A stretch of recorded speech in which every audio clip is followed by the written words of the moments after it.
A terrifying plague spreads across the world, with infected individuals leaking yellow fluid and their internal organs decaying, leading to death. Within a few short months, the world's population is reduced by 97%, and countless cities turn into ghost towns. Where did this terrifying plague come from? Everything begins at a research facility in California. A security guard suddenly receives an order to immediately lock down the laboratory. While still on the phone, a researcher stands outside, yellow fluid dripping from his eyes and nose. The security guard quickly realizes something is wrong and attempts to lock the research room, but the door gets stuck. Remembering his family at the base, he runs out, wakes up his wife and child, and drives them away from the research facility. However, just as they arrive in Texas, their car loses control and crashes into a gas station. Stu rushes over and discovers that their faces are covered in yellow fluid. The guard manages to utter one sentence, "Lock down the city," and then die. A few days later, the town of Anet experiences the plague. Many people who are infected die immediately, and the team tasked with collecting the bodies cannot keep up with the speed of death. The military quickly quarantines all of Texas. Stu is isolated at a local military research facility. A doctor approaches him, explaining that the guard who fled carried the highly contagious disease from California to Texas.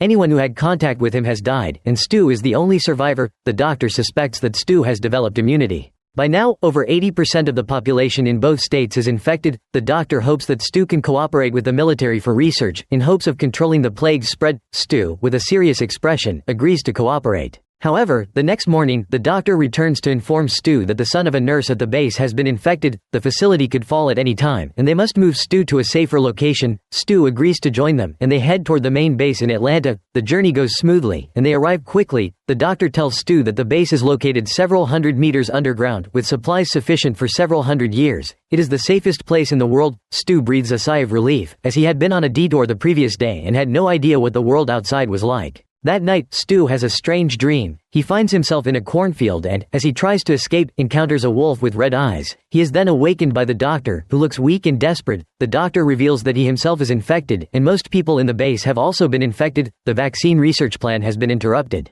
Stu becomes increasingly worried as the facility is located on the 26th floor underground, and he has no idea how he will get back to the surface. The doctor explains that only the Supreme Commander has the authority to decide. While they are talking, an infected agent storms in. He was sent here with orders to kill Stu. The doctor quickly intervenes, taking the bullets for Stu. Stu grabs a knife and slashes the agent's throat. A voice from the Supreme Commander comes through the intercom, telling Stu to follow the guidance of the lights. Soon after, Stu reaches the command room and meets the Supreme Commander. The surveillance screen shows that the entire city has fallen. The commander is somewhat desperate. He says that it was not his order for the agent to kill Stu. Clearly, there are people who do not want Stu, the only survivor with antibodies against the plague, to live. Ironically, the facility, which could withstand an attack of 5,000 tons, cannot withstand this type of plague. The commander grants Stu permission to leave, hoping he can assist the research center and help humanity survive. After Stu leaves, the commander decisively shoots himself to end his life. Walking through a hallway filled with bodies, Stu finally sees the sunlight again. But he is not the only survivor left in the world. Downtown New York has become desolate. Larry and his girlfriend Isabella are walking through the empty streets when suddenly a man in a suit approaches them, carrying a suitcase full of money. He tells Larry he can take the money, as long as he lets him borrow his girlfriend for 15 minutes. Larry obviously refuses.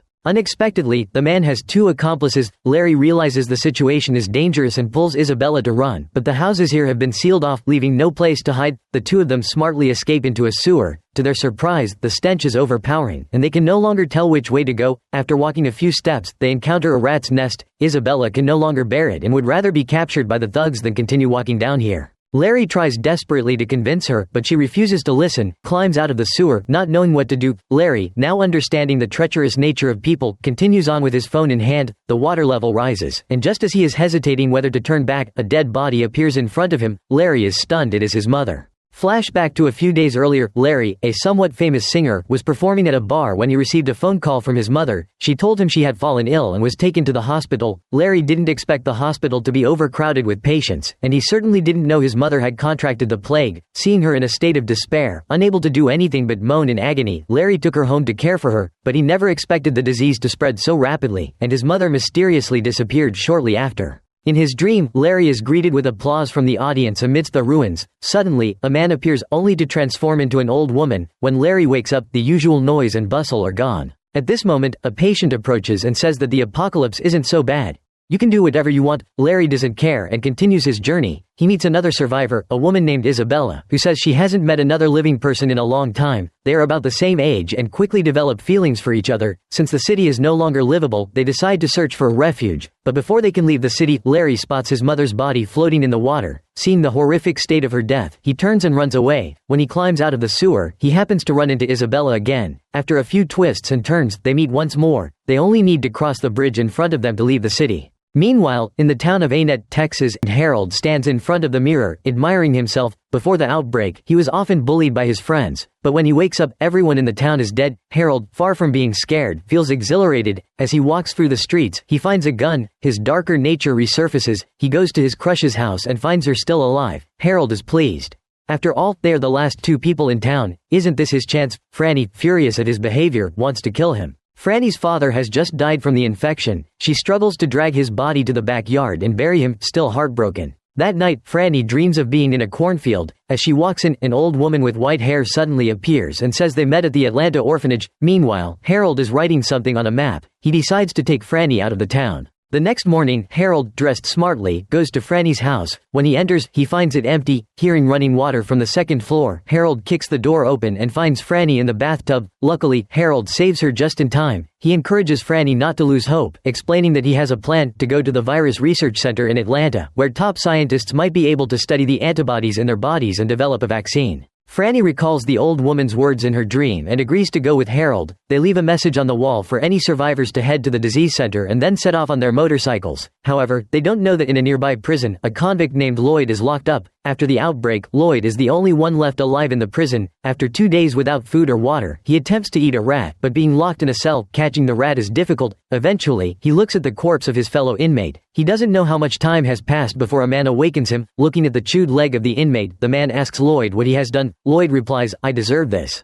Several days ago, Lloyd and his accomplice went to rob a store. However, his accomplice accidentally shot and killed someone. The accomplice forced Lloyd to kill the store employee to silence them. When Lloyd hesitated, a police officer suddenly appeared, and Lloyd was caught in a fierce gunfight. This time, no one would believe what he said. Lloyd and his accomplice were locked up in prison, but within a few days, an outbreak of the plague hit the jail. Now, Lloyd was the only one left alive. He thought he was a goner, but then a man appeared out of nowhere, bringing hope to him. After the man pulled out a key, Lloyd immediately swore that he would do anything. When he was released from prison, the key turned into a red stone. The terrifying plague spread across the globe, and 99% of the population couldn't escape. The few survivors seemed to be called together, all heading toward Atlanta. Franny and Harold were riding their motorcycles to the border, and while fueling up, they ran into Stu. He had followed the message they left on the road to get there. Harold, being selfish, feared Stu might have designs on Franny, so he refused to let Stu join them. Franny, feeling exasperated, said she wanted to go to the virus research center in Atlanta, but Stu told them it had already fallen. They parted ways. Stu continued his journey and met another survivor named Glenn. After the outbreak, Glenn had secluded himself in the woods, rarely encountering other survivors. Glenn invited Stu to share some food, and he said he planned to continue living this way until he died. However, Stu happened to notice a painting of the old woman with white hair, whom he had met in his dreams. Glenn was shocked, as he had painted her based on his own dream. How could two people dream about the same person? When Stu told Glenn that the old woman had told him to go to the church in Atlanta, Glenn was stunned because she had told him the same thing. Stu continued looking at the paintings and saw one of Franny pregnant, even though he had just met her the day before, and she wasn't pregnant. Glenn found it hard to believe, as this was also a scene from his dream. The two decided to set out to take Franny to find the old woman at the church. Meanwhile, Franny and Harold were stopped by a vehicle on the road. They were about to leave a sign on the car when a man with a gun appeared. He forced Harold and Franny to handcuff themselves, then opened the vehicle's hatch. There were two women locked inside. The man abducted Franny, stating that it had been a long time since he had encountered a healthy male. He decided to give Harold a chance. If he could beat him, he would let them go. However, Harold, being weak-willed, had no fighting spirit. Even in front of his crush, he could only curl up and cover his head. As Franny was about to be harmed by the bad guy, a car suddenly appeared in front of them. The bad guy raised his gun to shoot, but the girl behind Franny rushed in to stop him, only to be quickly shot. Another girl appeared with a metal rod and struck the bad guy in the head. Harold, lying on the ground covered in blood, looked up to see two people stepping out of the car. It was Stu and Glenn, who had been searching for Franny. They told their dream stories, all of them having dreamt of the old woman with white hair. Although it seemed unbelievable, everyone decided to go to the church to meet her. That evening, Franny went to Harold and told him that she was indeed pregnant. Before the outbreak, she had been engaged, but her fiancé had contracted the disease and died. Stu, hearing this, finally understood why Franny was pregnant in Glenn's painting. He was eager to meet the old woman. Meanwhile, Larry and Isabella were heading toward Atlanta. After leaving the city, they were caught in heavy rain and had to take shelter under a bridge. After a series of struggles, Isabella said that even as a survivor in the apocalypse, it was hard to find joy as they once had. She decided to decline Larry's company and wanted to end her pointless life. Larry didn't try to stop her, shouldering his backpack and continuing on his journey. On the way, they encountered a boy running toward them with a knife. The woman behind him quickly explained that the boy had severe autism and that she had met him a few days before. Larry noticed that the boy resembled Isabella, so he invited her to join him. Along the way, Larry noticed many messages left behind and decided to go to Atlanta. The three of them continued their journey and stopped at a supermarket to gather supplies. On the way, they met several other survivors, including Nadine, who kept staring at the stone on her neck. Larry felt that she was connected to the mysterious man. After taking a break, Larry led the group of survivors on, and just before nightfall, they arrived at the church where the old woman had instructed them to go. To their surprise, they were greeted by none other than Stu and the others. Stu wasn't surprised by Larry's name, as everyone here had dreamt of the old woman's instructions. Stu explained that before everyone arrived, the old woman had made a list of 5 people, hoping that these 5 would manage the refuge. Not long after, the car of 2 people stopped at a residential area, which was home to many survivors. Everyone here seemed happy and at ease. They called the old woman with white hair Mother and believed she could lead them through these difficult times. Stu and Larry went to meet the mother. Stu gave a few instructions before leaving. Inside, Larry saw a man with a missing eye, Nick, who was born deaf and mute but served as the mother's representative. No one knew what was discussed between them. After stepping outside, Larry and Nadine entered a spacious house. This was their new home. Nadine curiously asked what the old woman had said to Larry, but he replied that it was a secret. He then went to find Harold to thank him. Larry said that without Harold leaving the message, he might never have found his way here. When Larry asked to see Franny, Harold replied that she wasn't here. At that moment, Franny was walking around the community with Nadine. As they looked at the well-swept road, Nadine remarked that this was a paradise after the plague had struck. The next morning, Larry and Stu went hunting in the woods, as it was the only food source in the community. Unexpectedly, a car stopped in front of them, and a man named Joe fell out of the vehicle. Stu saw that the wounds on Joe's body looked like he had been nailed to a cross. Joe suddenly woke up and said he had come to deliver a message. Stu thought he was delirious, but quickly took Joe to the infirmary with Larry. At this point, Nick arrived and wrote down what Joe had said. Stu realized that perhaps the old woman had known in advance that Joe would come. However, Joe's injuries were severe, resembling someone who had been tortured. This remark made Nick recall his own tragic past. When Nick worked at a bar, he was often beaten by customers. One man wearing a ring beat him to the point of hospitalization. During his delirium, Nick frequently dreamed of a man who tempted him to join his side, promising to help him heal. However, Nick refused, sensing the man's evil nature. The man, angered, swore to make Nick feel great pain. When Nick woke up in the hospital, his right eye was completely blind, and the hospital was deserted. As the plague had already begun spreading, Nick heard screaming. It was the man who had beaten him. Strangely, instead of feeling anger, Nick helped the man clean the yellow fluid off his body. When Nick fell asleep, he no longer saw the man in his dreams. Instead, he dreamt of the kind and gentle old woman. She told him to try speaking, and in his dream, Nick felt like a normal person. The old woman said he was chosen, needing a representative to help communicate her orders, so they could lead people through the difficult times. The 5 people called by the old woman had gathered. Aside from Nick, the other 4 were Stu, Larry, Franny, and Glenn. They were confused as to why the old woman had chosen them. At that moment, the old woman appeared and went to meet the injured Joe. When their hands touched, Joe woke up. After seeing the old woman, he said he came from a very bad place, where a man named Randall ruled. This man promised to lead everyone to a better life, but instead caused many crimes. Joe realized something was wrong and fled, but was quickly caught by Randall, nailed to a cross. It wasn't until a few days ago that Randall released Joe, sending him here to deliver a message. Joe's wounds began to bleed, and a flock of crows pecked at the glass door. Joe seemed to transform into a different person. "You will all die here." When the voice faded, Joe also took his last breath. The old woman and Randall had split into 2 factions, one representing hope and the other representing destruction. Both factions relied on dreams to find their allies. This plague disaster was most likely caused by Randall. The reason the guard was able to escape from the laboratory was because Randall had blocked the door, which caused the plague to spread quickly. Of course, his methods did not stop there. When Nadine and Larry arrived at the community, Nadine looked into a mirror, feeling somewhat dazed.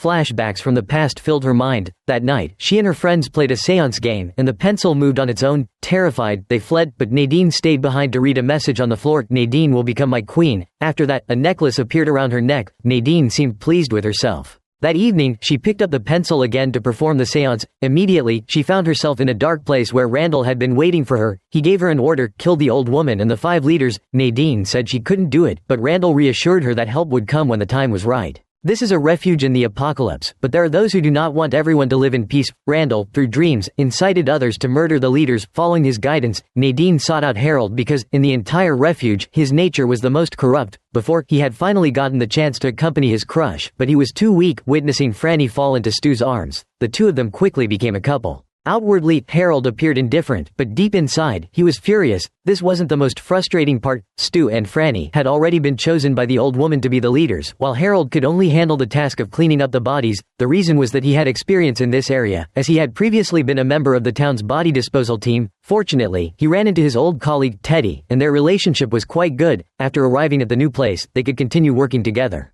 Harold had no intention of doing anything as long as he could still eat, but when Nadine, dressed seductively, came to find him, Harold couldn't resist this delicious offer. Soon, he was at her feet. Upon hearing that he needed to kill the leaders, Harold immediately agreed. Wasn't this exactly what he had been hoping for? The 5 leaders chosen by the old woman had no idea that a betrayer had already emerged among them. They called a meeting with all the residents to begin the first session since the settlement had been established. At first, the residents were noisy, but when Larry appeared, he praised each resident for their contribution to the settlement. With just a few words, he calmed everyone down. Stu, the representative of the leadership group, announced an important decision. Since the dead had been properly handled, they would change the corpse disposal team into a patrol team to maintain order and ensure the safety of the settlement. Harold and Teddy wore patrol uniforms together. Although they were just old uniforms from a ski club, they looked different when put on. Seeing Stu comforting and asking everyone about their well-being, Harold's face suddenly darkened. He put his hand into his pocket and pulled out a flyer that read, "No flammable items allowed on the mountain." A thought crossed his mind, and he suddenly came up with a plan to destroy this place.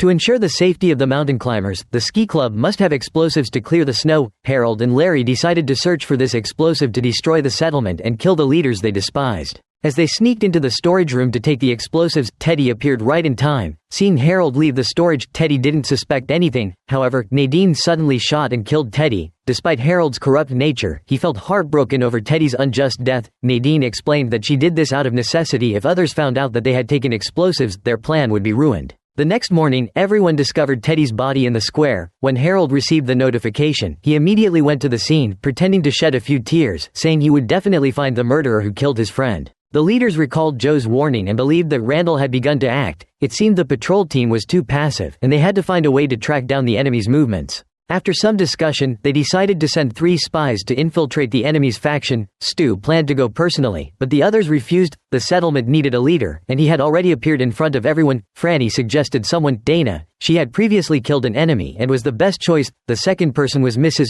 Judge. She was reclusive but had a calm and decisive manner. Everyone in the settlement had been chosen by the old woman herself and saw this place as their home. Though the mission was extremely difficult, both women agreed without hesitation. When it came to the third person, everyone was in difficulty. Nick pointed out someone. When the plague first broke out, he met a man named Tom. Although Tom had an intellectual disability, he was extremely sincere and trustworthy, a teammate they could rely on. Moreover, Tom and Nick were among the first to reach the refuge, so much so that the old woman felt reassured about them. However, Tom's intellect was not high, and he could only follow simple commands. Glenn helped Tom memorize lines to easily infiltrate the enemy's ranks, waiting for the right moment to find a way to escape. 3 spies had been chosen, and the leaders quietly sent them off. Everyone was extremely nervous, as this would be a journey of life and death. The 5 leaders believed this plan was completely secret, but the old woman immediately knew about it. She reprimanded Nick, saying it was not the right time to confront the enemy, as it could provoke a more vicious revenge. Teddy's death could just be the beginning. The old woman felt unsettled. As she calmly prayed, she suddenly heard the howl of a wolf. A wolf appeared before her. Harold, after meeting Nadine, was heading outside when he unexpectedly encountered Franny. She was unusually enthusiastic, inviting Harold to her house for dinner. Harold happily agreed, wondering if Franny had changed. Later, Franny went to find Larry and asked him for help. Tonight, she would distract Harold while Larry searched his house. Harold and Franny grew up together in the town, so she knew well that he was petty and selfish. She suspected he was involved in Teddy's death and had gone to extreme measures. Larry also felt Harold's behavior had been odd lately, so he agreed to help Franny.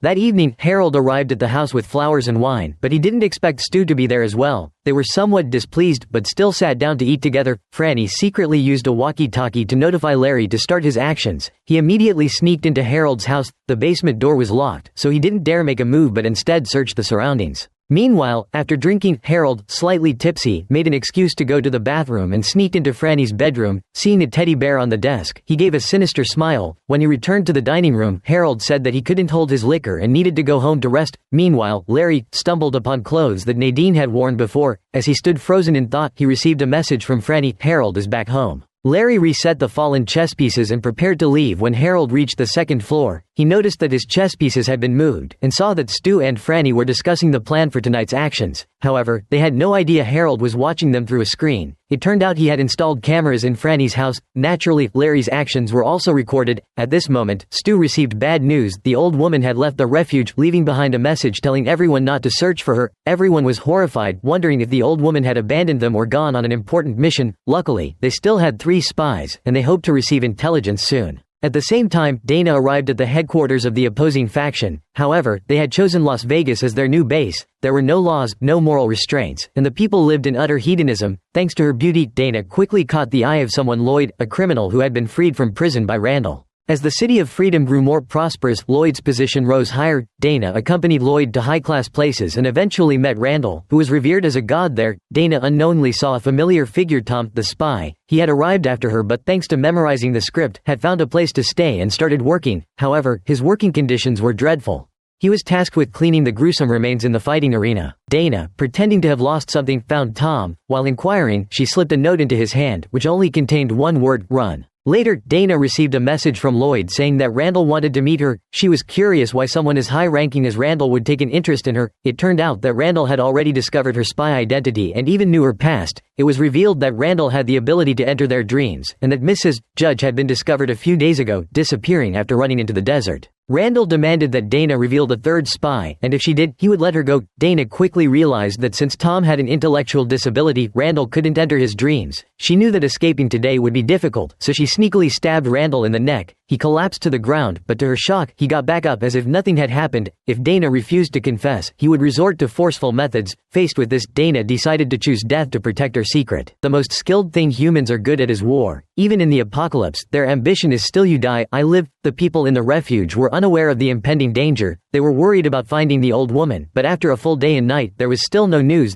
They couldn't understand, as an old woman over 100 years old couldn't survive alone in the woods. They were deeply concerned and wondered why the old woman had left. In reality, everything was part of Randall's plan. He had already manipulated Nadine and Harold to blow up the refuge. Fearing that the old woman might foresee the future and ruin his plans, Randall transformed into the wolf while she was praying and gave false guidance. In an effort to uncover the truth, the old woman followed the wolf away from the refuge and into Randall's trap. When she realized that the wolf was just a decoy, the old woman understood that she had fallen into a trap. She tried to escape the dream and return to the refuge, but Randall controlled a flock of crows, pushing her off a cliff. Without the old woman's guidance, Harold and Nadine could finally wreak havoc. When they learned that the people would gather at the old woman's house the next day to pray, both were secretly pleased. Nadine, a teacher at the refuge, had free access to the old woman's residence. She had placed explosives, cleverly disguised, in every corner of the house. Harold suddenly barged in to remind Stu to continue searching for the old woman. Watching Stu and Franny behave affectionately, Harold's eyes seemed to burn with anger. His gaze fell on the explosives in the corner. Franny, being sharp-eyed, sensed something was amiss and quietly snuck into Harold's house. She pried open the basement door and, upon entering, saw a surveillance screen in her house. Franny was frozen with fear. She looked around and entered the study, where she found many tubes of explosives on the desk. On the paper was a detailed plan to destroy the refuge. Suddenly, the door opened. Harold had returned early. He scolded Franny for being there, saying he was just a nobody, waiting for all the men in the town to die, yet she still didn't choose him. He wanted to wipe out everyone in the refuge, leaving Franny with no choice. Franny couldn't believe what she was hearing. She said they had been close friends, that they understood each other best. But Harold had changed. He had lost all reason. He pushed Franny aside, locked the door, and said that he had to complete something important, and then Franny would have to bow to him. Meanwhile, Larry was preparing to go outside to join the prayer ceremony for the old woman. Nadine, however, seemed a bit evasive. She advised him to stay inside, but Larry, being the one to speak, couldn't miss the ceremony. Nadine stopped insisting and left with the young boy. Larry felt something was off about Nadine and notified Stu, only to find that the walkie-talkie was broken. He planned to ride his motorcycle to the prayer site, but it too broke down. Meanwhile, Nadine had sent the boy to the preschool teacher for care, as the children were too young to participate in the prayer ceremony. After everything was set up, Larry and Harold arrived at the agreed location. As soon as the prayer ceremony started, they planned to detonate the explosives. However, neither of them knew that Franny, locked in a room, had broken the window and escaped through a tunnel. The young boy, who was watching TV, seemed to hear a call and followed the sound into the forest, where he found the old woman lying on the ground. Soon after, Stu received a report from the patrol team they had found the old woman. He immediately cancelled the prayer ceremony and notified everyone to head to the hospital, but at that moment, Franny rushed in and shouted, "Run!" Meanwhile, Nick, on his way to the hospital, discovered that explosives had been placed everywhere. Immediately after, Larry and Harold pressed the button and flames erupted into the dark sky. Seeing their plan succeed, Harold reminded Nadine that it was time to leave. Randall, however, seemed to sense something. He believed that the explosion at the refuge hadn't gone as planned, so he resorted to an alternative strategy and ordered Lloyd to bring back Mrs. Judge, hoping to extract intelligence from her. The bounty hunters completed their mission, but they returned with not a living person, but Mrs. Judge's dead body. Randall was furious. His eyes, cold as ice, glared at the bounty hunters as he reminded them that they had 1 minute to leave. The bounty hunters realized they had little chance of escaping and turned to leave. However, despite the elevator door being clearly closed, Randall appeared inside. As the horrific screams echoed, the bounty hunter quickly met a tragic end in the elevator. This was the first time Randall revealed his true, monstrous nature in front of the people. He was mainly losing control, unable to find the third spy. Randall, living in fear, had the decision to eliminate the root cause and ordered his subordinates to capture all the newly arrived refugees.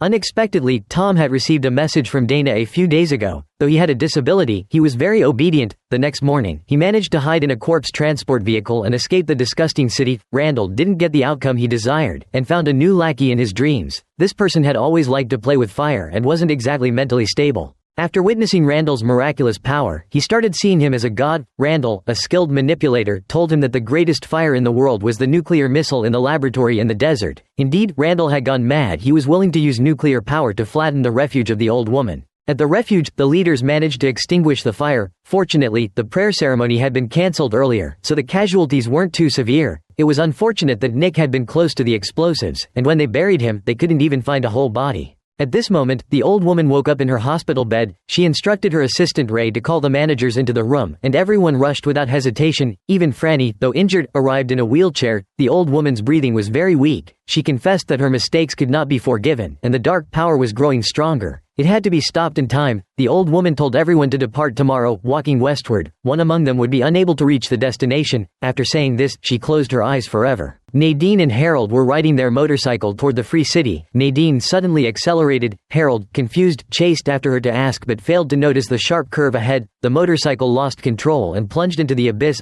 A branch pierced Harold's body, leaving him unable to move. He hoped that Nadine would come down to save him, but she merely looked at him and turned away. Harold finally realized he had been used by Nadine. Before dying, he wrote down secrets related to the free city. Ultimately, he ended his life in despair and frustration. The managers began their journey toward the free city, following the old woman's instructions. They did not use any means of transportation, and the destination was over 1,000 kilometers away. No one knew when they would arrive. That day, they passed by the spot where Harold had the accident. When they saw his decaying body, Larry, reluctant, prepared to go down to bury him. However, he found Harold's notebook and learned of Randall's ability to manipulate people. Harold had previously revealed that the more people who worshipped Randall, the greater his power became. The managers were now even more fearful. As they traveled on, they came across an obstacle. A large crack split the path, and it seemed the only way forward was through it. Stu went down first and found no problems, signaling the others to follow. However, as he climbed back up, the ground shifted, and Stu fell. Though he didn't face life-threatening injuries, his right leg was broken. After everyone helped him treat the injury, they realized that continuing the journey would be difficult.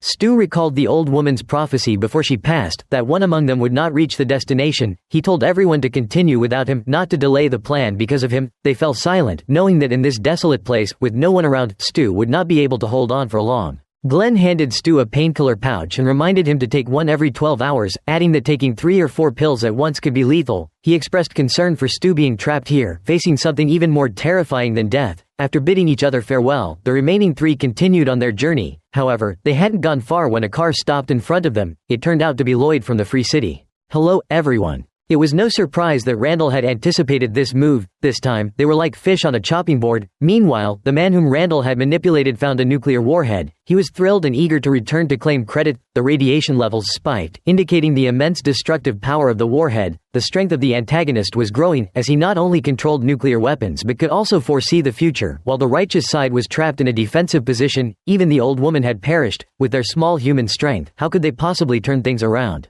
The survivors of the apocalypse were struck by lightning, and the only remaining luxurious city was now facing its moment of destruction. The timeline reverted to 2 days ago, when Larry, Glenn, and Ray were taken to the Free City. They curiously admired the extravagant road, only to notice that at every turn, criminals were being tortured and fleeing. Not long after, they arrived at the headquarters of the Supreme Management, where they were greeted by their old friend Nadine. Just a few days of absence had left her emaciated, with a protruding pregnant belly. The fate of the three of them was no better. They were imprisoned in a cage. Randall, in an effort to showcase the superiority of his regime, held a public trial for the three newcomers from the refuge. Lloyd arrogantly stated that if they admitted to coming from the desolate area and agreed to join the Free City, they would be released. Glenn immediately objected, explaining that although they had just arrived, the scenes they witnessed on the road showed that the people here lived in constant fear. He then spoke directly to the camera, demanding that Randall come and face them in person. Lloyd angrily knocked Glenn to the ground, and when Glenn stood up, he said, "Aren't you just succumbing out of fear?" Likely struck by this truth, Lloyd pulled the trigger. Such a brutal scene stunned the onlookers, and some began to reconsider Glenn's words. From a distance, Randall, who had been observing, suddenly found himself unable to fly. Previously, Harold had mentioned that Randall's power came from the worship of the people. Now, as his reputation was being tarnished, his power began to wane. It seemed that Glenn's death was not in vain, as they had already discussed a counterplan.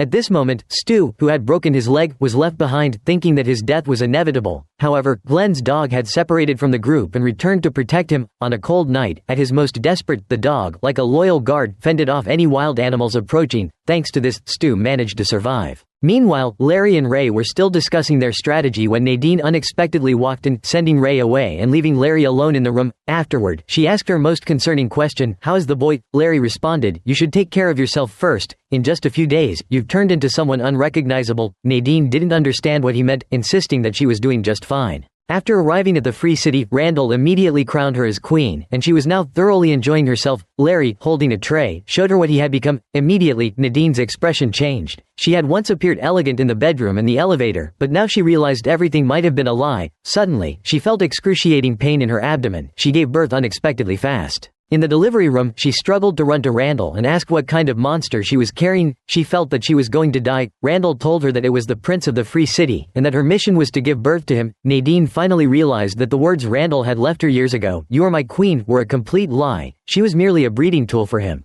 Upon realizing everything, Nadine smashed the glass with the stone from her necklace and decisively jumped down. Randall screamed, shocked that the prince he had been eagerly awaiting had perished before even being born. Lloyd felt Randall's fury and felt his soul tremble, so he eagerly approached to flatter him. He claimed to be the first follower Randall had taken in. Randall appeared calm but gave a cruel order, instructing Lloyd to bring Nadine's head to Larry. He believed that the two of them were responsible for her death. Randall decided to make them feel pain. After delivering a powerful speech, Randall was once again greeted with applause from the people, and his reputation was restored. He declared he would use nuclear weapons to wipe out the refuge. The screen displayed the path in the Free City, with a follower returning with the nuclear warhead. As the water levels rose higher and cheers grew louder, Lloyd prepared to mock a few words, and Larry boldly declared that he was not afraid of any evil forces. Lloyd, feeling mocked, swung a club in punishment, but he couldn't make Larry stop. Eventually, someone could no longer hold back and shouted, "I'm not afraid of evil forces." Randall found the person who said that and ordered his subordinates to kill them. Soon after, another person stepped forward.